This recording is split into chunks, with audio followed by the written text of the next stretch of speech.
আসসালামু আলাইকুম। প্রথম পাঠশালার পক্ষ থেকে সবাইকে আন্তরিকভাবে অভিনন্দন। আজকে আমরা জানব প্রফেসর ডক্টর মোহাম্মদ ইউনূসের যত অর্জন। তিনি বর্তমান বাংলাদেশ দ্বিতীয় স্বাধীনতার সরকারের প্রধান উপদেষ্টা। তাহলে প্রথমে তার শিক্ষা জীবন নিয়ে আমরা আলোচনা করব। তিনি ঢাকা বিশ্ববিদ্যালয় অর্থনীতি বিভাগ থেকে 1960 সালে স্নাতক ও 1961 সালে স্নাতকোত্তর সম্পন্ন করেন। ফুলব্রাইট স্কলারশিপ নিয়ে তিনি যুক্তরাষ্ট্রে পড়াশোনা করেন।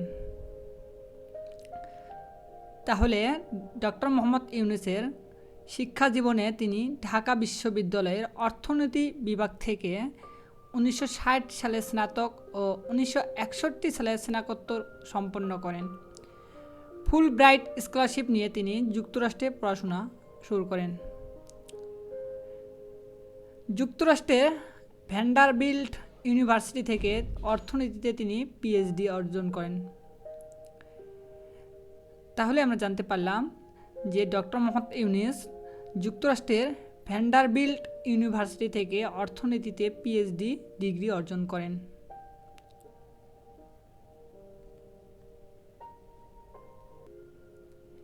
এখন আমরা তার কর্মজীবন নিয়ে আলোকপাত করব।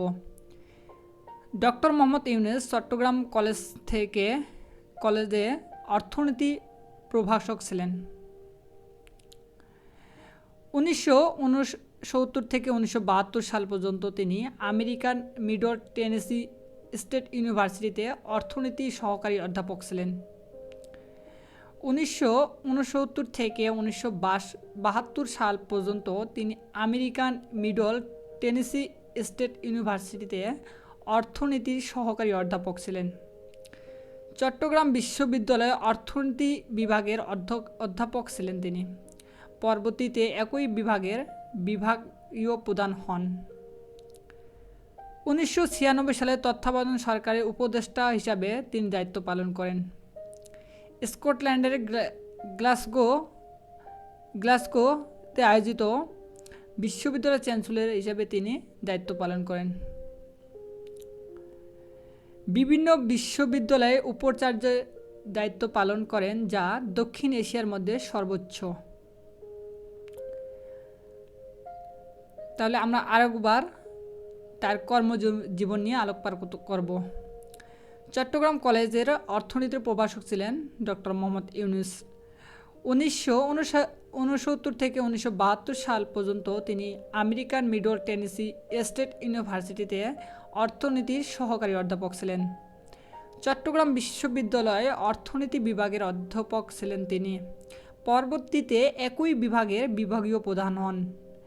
1996 সালে তত্ত্বাবধায়ক সরকারের উপদেষ্টা হিসেবে তিনি দায়িত্ব পালন করেন। স্কটল্যান্ডের গ্লাসগোতে অনুষ্ঠিত বিশ্ববিদ্যালয়ের চ্যান্সেলর হিসেবে তিনি দায়িত্ব পালন করেন। বিভিন্ন বিশ্ববিদ্যালয়ের উপাচার্যের দায়িত্ব পালন করেন, যা দক্ষিণ এশিয়ার মধ্যে সর্বশ্রেষ্ঠ। এখন আমরা জানব যেভাবে শুরু করেন ক্ষুদ্র ঋণ প্রকল্প। 1976 সালে চট্টগ্রামের জোবরা গ্রামের দরিদ্র পরিবারের মানুষগুলোর সাথে কথা বলে তিনি বুঝতে পারেন, যদি তাদের ছোট্ট ঋণ দিয়ে সাহায্য করা যায় তবে তারা নিজেদের পরিশ্রম দিয়ে নিজেদের ভাগ্যের পরিবর্তন ঘটাতে পারেন।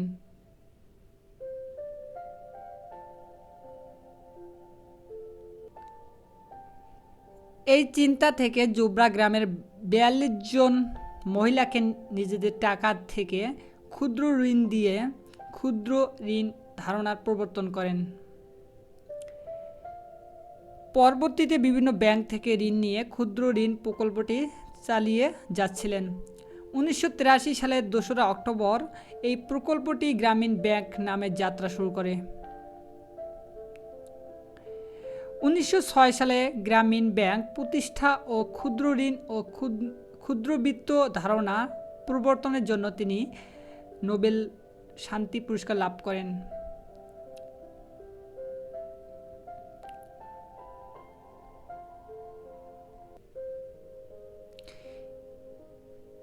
কেন তিনি 7 জনের মধ্যে একজন। তিনটি পুরস্কারকে পৃথিবীর সবচেয়ে বেশি সম্মানজনক পুরস্কার হিসেবে বিবেচনা করা হয়। প্রথমটি নোবেল পুরস্কার, দ্বিতীয়টি American presidential medal of freedom এবং তৃতীয়টি কংগ্রেসনাল গোল্ড মেডেল। ইতিহাসে এই তিনটি পুরস্কার পেয়েছেন মাত্র 7 জন। ডক্টর মোহাম্মদ ইউনূস এই 7 জনের মধ্যে একজন। তাহলে আমরা জানতে পারলাম পৃথিবীতে তিনটি পুরস্কারকে সবচেয়ে বেশি সম্মানজনক হিসেবে বিবেচনা করা হয়। প্রথমটি নোবেল পুরস্কার, দ্বিতীয়টি প্রেসিডেন্সিয়াল মেডেল অফ ফ্রিডম এবং তৃতীয়টি কংগ্রেসনাল গোল্ড মেডেল। ইতিহাসে তিনটি পুরস্কার পেয়েছেন মাত্র 7 জন। ডক্টর মোহাম্মদ ইউনূস এই 7 জনের মধ্যে অন্যতম একজন।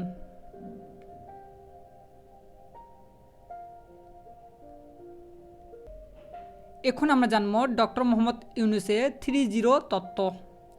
ডক্টর মোহাম্মদ ইউনূস বিশ্বজুড়ে আলোচিত হন তার বিখ্যাত 3-0 তত্ত্বের জন্য। 3-0 তত্ত্বের মূল কথা দারিদ্র্য, বেকারত্ব, কার্বন নিঃসরণ শূন্যে নামিয়ে আনা। 2024 সালের অলিম্পিক থিম ছিল তার 3-0 তত্ত্ব। এই তত্ত্ব নিয়ে লেখা তার বই আ ওয়ার্ল্ড অফ দ্য 3 এ পর্যন্ত যা 22টি ভাষায় অনুদিত হয়েছে।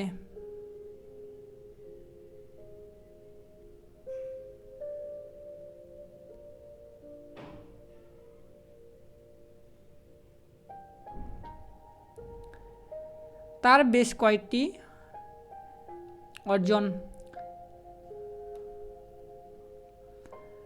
ফরচুন ম্যাগাজিন তাকে 2012 সালে সময়ের অন্যতম শ্রেষ্ঠ উদ্যোক্তা হিসেবে আখ্যা দিয়েছে।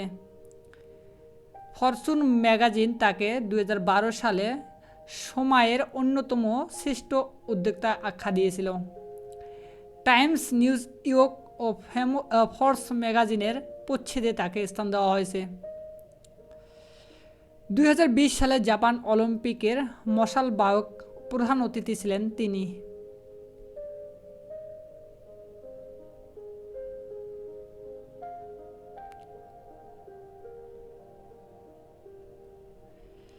কানাডা ও জাপানের মাধ্যমিক বিশ্ববিদ্যালয়ের পাঠ্যপুস্তকে ডক্টর মোহাম্মদ ইউনূসের জীবনী অন্তর্ভুক্ত করা হয়েছে। 2006 সালে টাইম ম্যাগাজিন ডক্টর মোহাম্মদ ইউনূসকে শীর্ষ 10 জন ব্যবসায়িক নেতাদের মধ্যে স্থান দিয়েছিল।